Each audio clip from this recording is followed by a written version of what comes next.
Décidément, aespa n'a aucun répit. Après les accusations sur Giselle, il y a quelques semaines, concernant sa légitimité dans le band, ce sont maintenant des attaques dirigées contre Winter qui mettent à mal le groupe de l'ASM.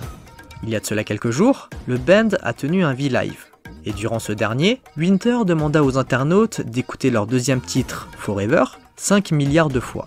En coréen, cela se prononce Ojouk. Si jusque-là rien de grave, de nombreux antiféministes ont ici vu une similarité avec Ojouk, qui signifie simplement 5 milliards et 500 millions. Problème, ce nombre, qui est aussi une expression pour signifier la surprise ou alors un nombre énorme, proviendrait en fait du jargon féministe. C'est donc dans un forum en ligne dédié aux Hannam, autrement dit les personnes ouvertement antiféministes, que Winter a été critiqué suite à ses propos. Pour nous autres Européens, il est assez compliqué d'imaginer de tels comportements concernant le féminisme.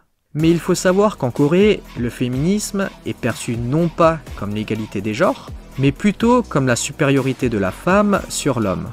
Malgré tout, la situation reste assez complexe à appréhender, et même si elle paraît inconcevable, de nombreuses idoles avaient déjà fait les frais des Hannam, à savoir Irene de Red Velvet, Yuna des Brave Girls, ou encore Naeun des A-Pink, pour ne citer qu'elle. Bon, ajoutons un peu de bonne humeur maintenant.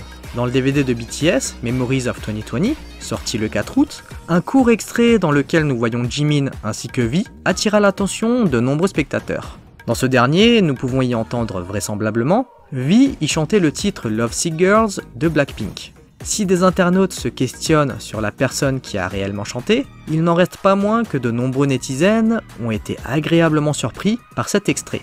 Comme vous avez pu le remarquer, une certaine tension règne entre les ARMY et les Blinks, et ceci depuis toujours. Les deux fandoms se livrent quelquefois à d'étonnantes fans wars, afin de déterminer quel fandom est le plus important ou tout simplement le meilleur.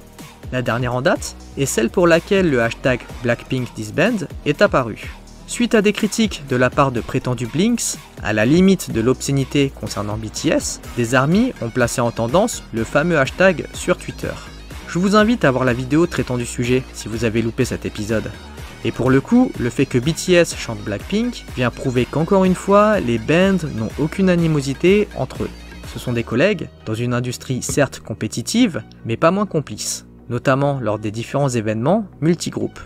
Et certains en profitent pour rappeler avec sarcasme qu'au final, la seule chose toxique dans l'industrie de la K-pop, ce sont les fans. Mais si BTS est acclamé dans un sens, il est critiqué dans l'autre. Présent en première position du classement Billboard depuis maintenant 9 semaines, Butter commence à irriter certaines personnalités du milieu. Alors que le nouveau titre de Lil Nas X, Industry Baby, semblait pouvoir détrôner Butter, il n'en est rien. Le groupe coréen reste en tête du classement. Cette situation fit réagir Andrew Unterberger, rédacteur en chef adjoint de Billboard, qui donna son avis sur la suprématie de Butter. D'après lui, je cite, « Tant que BTS vendra autant d'exemplaires qu'il le faudra pour rester au top chaque semaine, dorénavant les débuts numéro 2 sont fondamentalement le nouveau numéro 1. » Ces propos n'ont pas manqué de faire réagir les ARMY, qui se plaignent d'une non-reconnaissance du succès du band malgré l'occupation de la première position. D'ailleurs, ces derniers n'ont pas hésité à partager leur opinion sur le compte Twitter personnel du rédacteur, et ceci via l'envoi de commentaires assez brusques.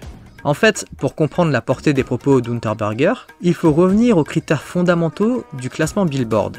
Ce dernier se base sur 3 indices, le nombre de passages radio, le nombre de streams sur les plateformes audio, et le nombre de ventes physiques et digitales. Et c'est sur cela qu'Unterberger voulait insister. En réalité, Butter n'est pas très connu par le grand public, il ne passe que rarement à la radio. Cependant, les fans streament massivement et surtout achètent de manière continue le titre afin de soutenir BTS. Ce qui est une pratique pas du tout répandue dans la pop américaine.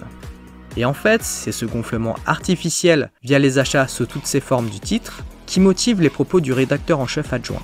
C'est pourquoi il considère dorénavant la position 2 comme la véritable position 1, tant que les fans de BTS continueront à acheter le titre de manière démesurée, simplement pour sécuriser la première place. Et vous, qu'en pensez-vous? Est-ce une bonne chose de la part des ARMY de soutenir BTS de cette manière? Ou cela va-t-il avoir l'effet inverse et pousser l'industrie étrangère à réprouver et à mépriser le band, voire carrément la K-pop en général? Allez, on se retrouve la semaine prochaine pour une nouvelle vidéo. N'hésitez pas à liker, à vous abonner et à activer la cloche si vous avez apprécié. Et n'oubliez pas aussi de me rejoindre sur Instagram. Allez, on se dit à toutes et bye bye.